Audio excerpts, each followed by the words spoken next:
İşğaldan azad edilən ərazilərdə daha bir qrup sakin üçün özünə məşğulluq proqramı çərçivəsində kiçik bizneslər yaradılıb. Bu dəfə Ağdam, Xocalı, Laçın, Ağdərə və Şuşada yaşayan 15 sakinə layihə çərçivəsində mal və materiallar təqdim olunub. Beləliklə də onların hər biri fərdi təsərrüfat və kiçik bizneslərini qurmaq imkanı əldə edib. Proqram çərçivəsində dəstək alan şəxslər qoyunçuluq, maldarlıq təsərrüfatı, un məmulatları istehsalı, kiçik dərzi sexi, qadın gözəllik salonu, fotoatelye və digər istiqamətlər üzrə kiçik bizneslərini yaradıblar. Onlar qurduqları təsərrüfatları davamlı inkişaf etdirmək və gələcəkdə daha böyük biznes layihələrinə çevirmək istiqamətində çalışacaqlarını vurğulayıblar.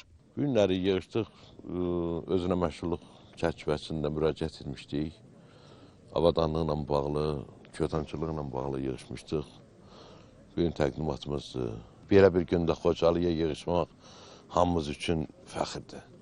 Bugün Dövlət Məşğul Agentliyi tərəfindən Xocalıda məskunlaşmış sakinlərimizə özünün məşğul proqramı çərçivəsində müxtəlif sahələr üzrə aktivlərin təmin edilməsi mərasimi həyata keçirdik və bu mərasimdə biz ondan çox vətəndaşımıza aktivlərin verilməsini təmin etdik. Özünə məşğulluq proqramı işğaldan azad edilən ərazilərdə dayanıqlı məşğulluğun təmin olunması, əhalinin iqtisadi fəallığının artırılması və sosial rifahının yüksəldilməsi məqsədi ilə həyata keçirilir. Qeyd eləyək ki, doğma yurduna qayıdan və proqram vasitəsilə kiçik təsərrüfat quran şəxslərin sayı artıq 460-a çatıb.